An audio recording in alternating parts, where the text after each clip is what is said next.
My baby was born. For the baby shower, please gift us $10,000.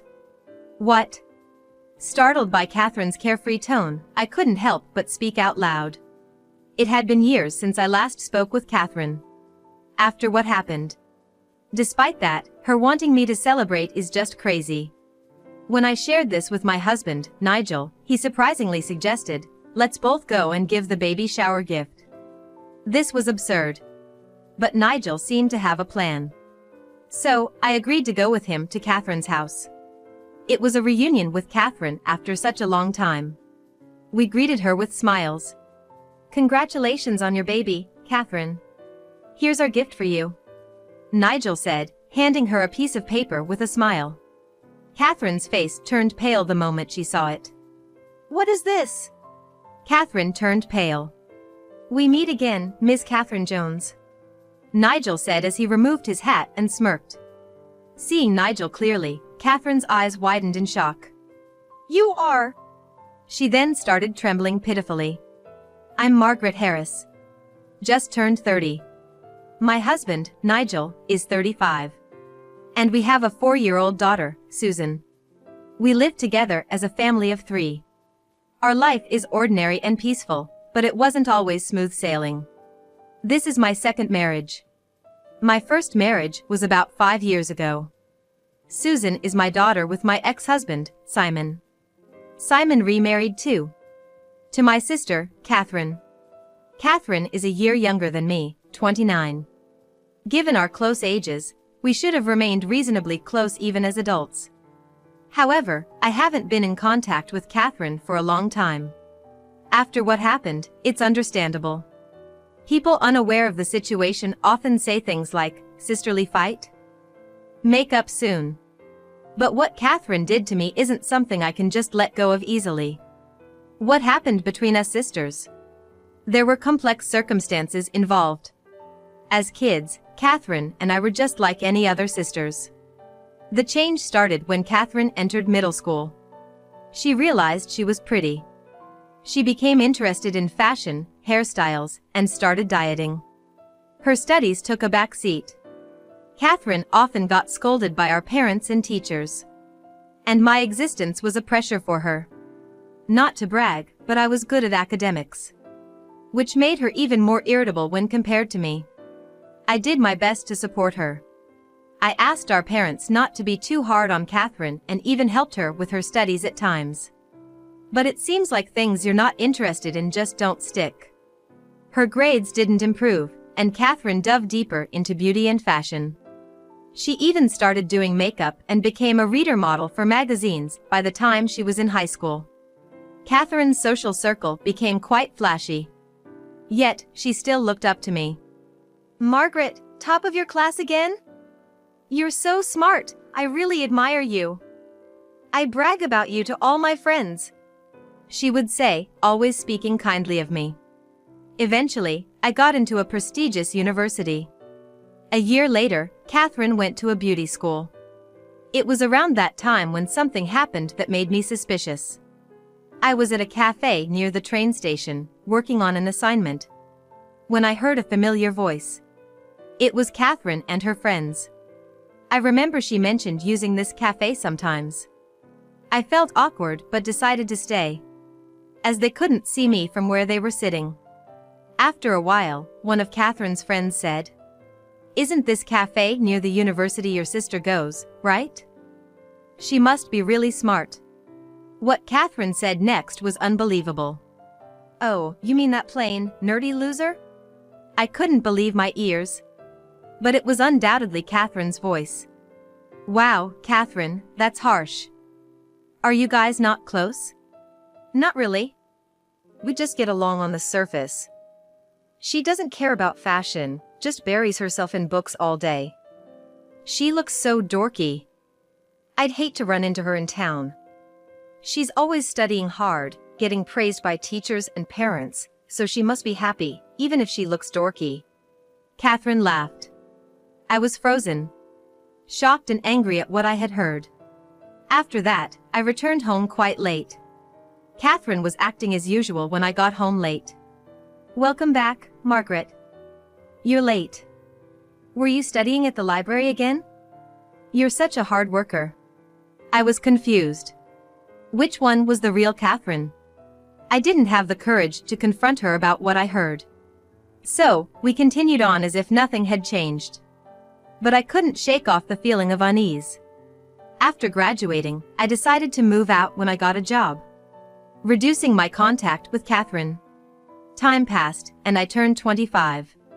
I was about to marry Simon Jones, a classmate from university. We reconnected at an alumni meeting and hit it off. Simon worked for a regular company, but his family owned a lot of land in prime city locations, making them quite wealthy. However, that wasn't why I was drawn to him. It was his generous nature that attracted me. Before the wedding, I went home to introduce Simon to my family. Catherine was there, of course. She had become an esthetician, clearly very conscious about her beauty. Her makeup, style, and fashion were impeccable, just like a model. I was initially tense, but Catherine celebrated my news with the same untroubled laughter as before. My heart gradually warmed to her. Maybe back then, she was just a frustrated teenager. Time has passed, and we've all grown up. That's what I convinced myself of. Due to our closeness in age, Simon, Catherine, and I quickly became good friends. Sometimes, the three of us would even hang out together. If Catherine and I remained awkward, it would have worried Simon too. It turned out to be a good thing.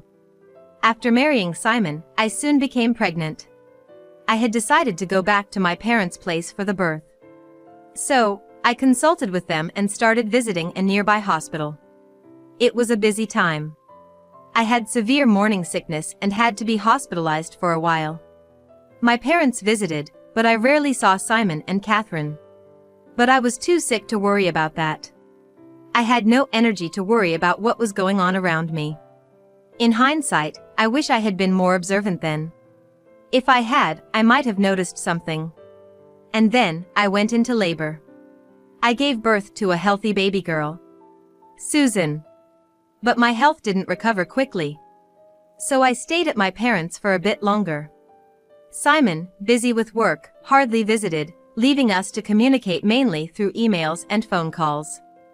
Gradually, I got better, and was ready to return to the home where Simon was waiting. I wondered what he would say when he saw the baby. With such thoughts, I opened the door. "Simon, I'm home." No response. I opened the living room door, and to my shock, there was Simon and Catherine, in a compromising situation.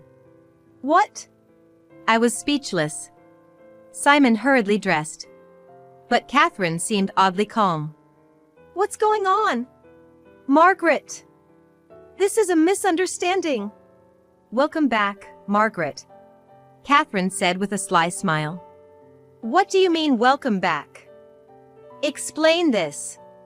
"What's there to explain? You see what's going on. We're in a relationship," Catherine said nonchalantly, wrapping her arm around Simon. My head was spinning. What was Catherine talking about? Simon seemed resigned and apologized. "Sorry. I can't believe this. It's unbelievable, both of you. Susan and I are right here, and you're doing this."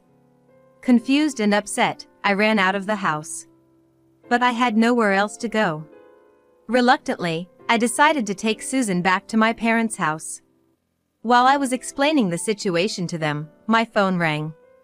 It was Simon. "Sorry for startling you earlier, Margaret. But I've fallen for Catherine. I want a divorce." "What? What are you talking about? We have Susan." "I'll pay child support." So, I couldn't make sense of it. I listened to Simon in confusion. Why did he get involved with Catherine? He said he thought Catherine was cute when he first saw her. But she's my sister, his sister-in-law. We became close as a family. Then, I was hospitalized for morning sickness. That's when they grew closer. Catherine had tearfully confessed to Simon that I had always been mean to her, calling her stupid. I had never said such awful things. Clearly, Catherine was lying. But Simon believed her. He had his own insecurities too. He had gotten into university through a large donation from his wealthy family. Essentially a backdoor admission. He hadn't gotten into the prestigious university on his own merit. He felt complex about this, especially compared to me, who got in through regular admission. With this background, Simon empathized with Catherine, believing her story and becoming disappointed in me. You're smart and reliable, sure. But that's no reason to look down on Catherine. I'm disappointed in you. Marrying such a mean and nasty woman was a mistake. What are you saying? That's a lie by Catherine. Don't believe it. No, I won't be fooled. I'll sign the divorce papers and mail them to you. Wait, listen to me. My pleas were in vain, he hung up. I couldn't believe he'd fall for such a lie. I was stunned. A few days later, overwhelmed by everything, I came down with a fever. My parents, who knew everything, comforted me and took care of Susan. It was humiliating. I needed to recover quickly and fix this situation. As I was thinking this, the front door opened. I thought it was someone else, but when I came out of my room, it was Catherine. Oh, Margaret, you're here? Catherine spoke nonchalantly as soon as she returned. I couldn't contain my anger. What are you saying? What do you mean, Catherine? Lying and deceiving Simon like this? I yelled. Hearing the commotion, my parents rushed in to calm us down. But we didn't stop. I've always hated you, Margaret. Catherine said in a lower tone than usual, speaking slowly. I couldn't stand that you, just for being good at studies, received all the attention and love. That's why I wanted to take away something important from you. The house fell silent upon Catherine's confession. I couldn't believe she had such thoughts. Anyway, I'm glad I focused on beauty. Simon's just a regular guy, fell for me easily. Catherine spoke with a smile. I was speechless. So, the Catherine I saw in that cafe was her true self. What had I been seeing all this time? The real Catherine hated me so much, yet all I saw was the convenient illusion of a sister who admired me. As I stood there dazed, Catherine grabbed her things to leave. Simon's house, with your plain and nerdy interior, isn't to my taste. I'm going to change it.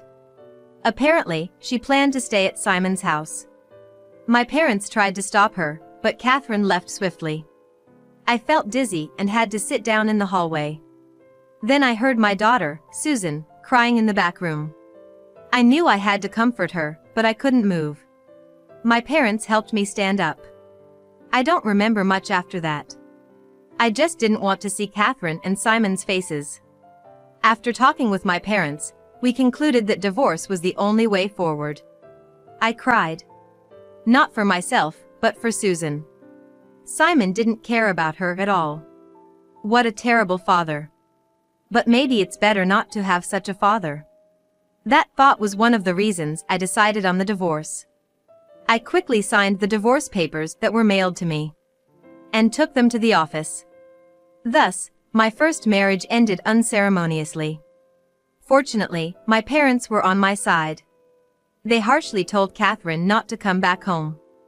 Thankfully, I never had to see Catherine again. Slowly, I regained my composure. Catherine and Simon apparently got married, but I didn't care anymore. My focus was on Susan and our life. Time passed. Luckily, my job was within commuting distance from my parents' house, so I didn't have to change jobs.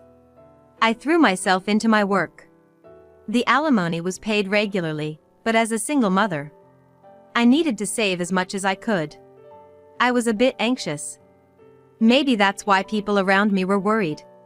One day, a friend said she wanted to introduce me to a man she knew. I hesitated at first, but she said he was a sincere person, so I agreed to meet him. His name was Nigel Harris. He was 5 years older than me, tall and well-built. Contrary to his intimidating appearance, he was surprisingly serious and kind. He had been so focused on his work that he hadn't had much experience with women. We were naturally drawn to each other. Susan warmed up to him when the three of us went out together.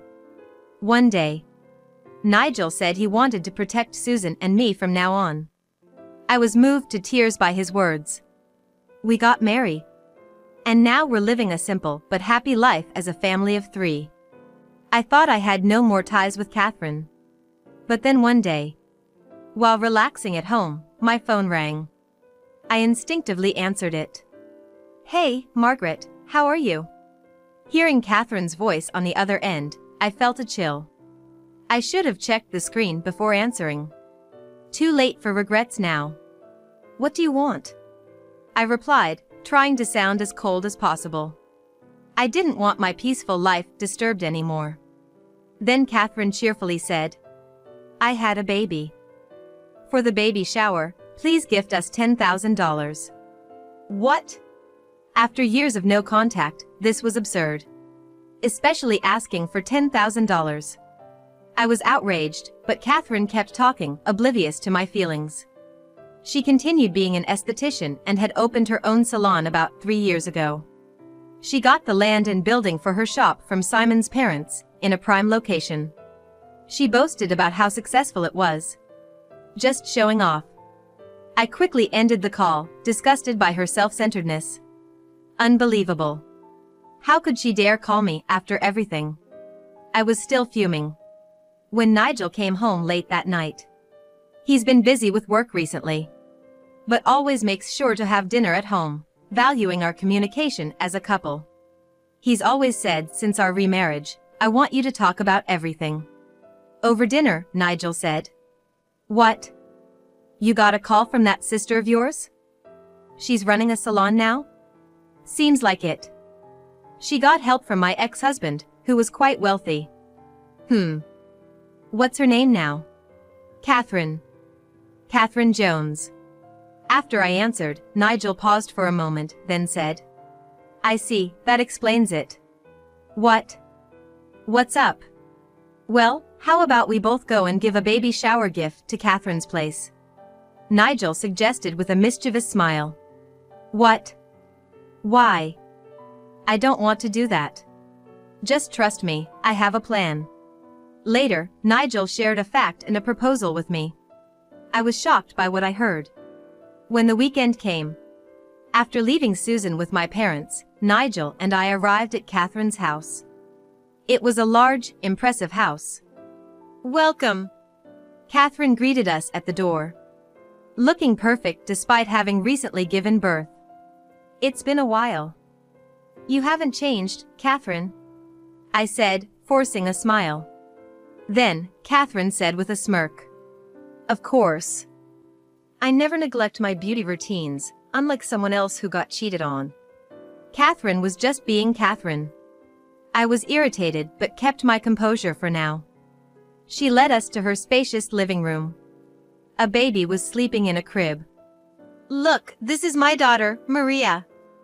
Cute, isn't she? Maria indeed looked just like Catherine, though her features seemed a bit sharp. Maybe it was just my imagination.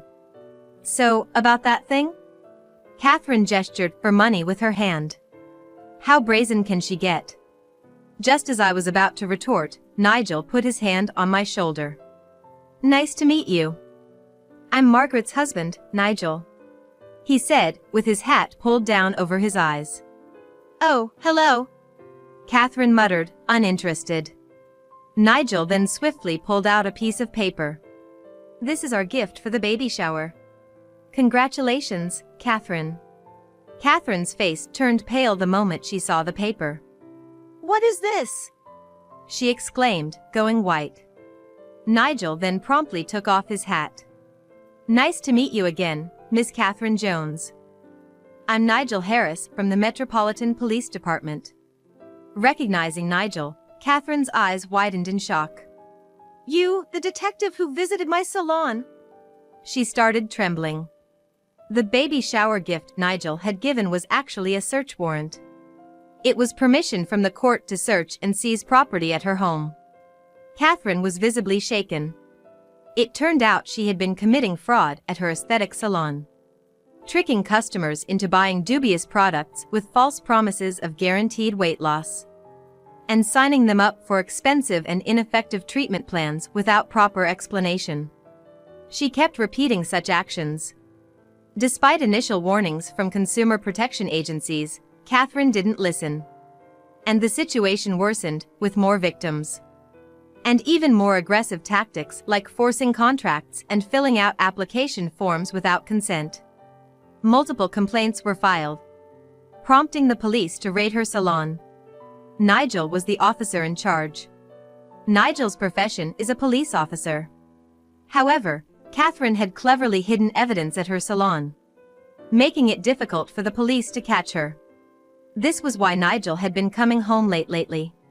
Coincidentally, the investigation target turned out to be my sister. Catherine's call about the baby shower gave Nigel a reason to visit her home.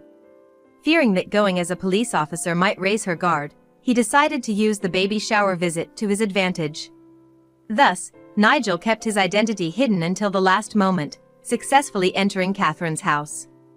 As soon as Nigel signaled over the radio, other officers who were waiting outside entered the house. Sorry, but we wouldn't have been let in otherwise. Then, Simon arrived. What's all this commotion? What's going on, Catherine? Catherine could only groan in response, unable to answer Simon's pressing questions. The police officers entered various parts of the house, seizing all sorts of items in cardboard boxes. As Simon gradually understood the situation, he questioned Catherine more intensely, seemingly oblivious to my presence. In a panic, Catherine suddenly lunged at one of the officers who had entered the house. "Stop it! Don't mess up our house without permission!" she yelled. Nigel raised his voice. "Don't interfere! I'll arrest you for obstructing public duty." Hearing the word arrest, Catherine let go, a look of frustration on her face. But she wasn't one to give up easily, and glared sharply at Nigel. "I'll tell Simon's father, Daniel. He knows plenty of police officials. He can cover up anything like this." Catherine mentioned the name of Simon's wealthy father, Daniel Jones, who indeed had a wide network and many acquaintances among powerful figures. It made sense that Catherine was counting on him. Catherine turned to Simon and shouted, "You can do it, right? Your father can. He's always been donating money to various places to get favors done." "Hey, what are you saying in front of the police?" Simon was flustered. Catherine, too agitated to think clearly about her words, blurted out everything. Nigel spoke calmly. The Jones family. The long-standing landlords. Daniel Jones, Simon's father, and a former city council member, quite a wealthy man. So what? What about it? He's already been indicted for bribery in a corruption case. He's currently in custody. What? My father? Now it was Simon's turn to be thrown into disarray.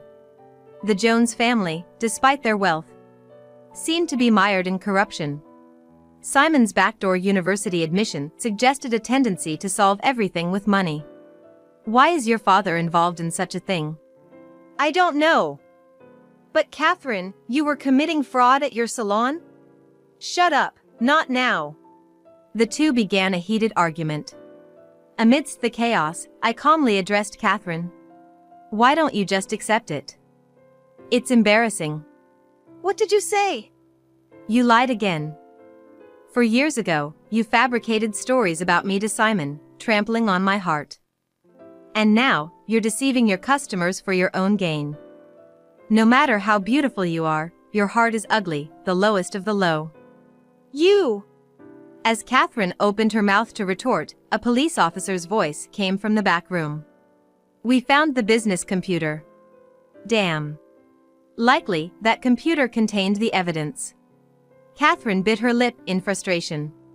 Catherine Jones, let's continue this discussion at the police station. Please come with us.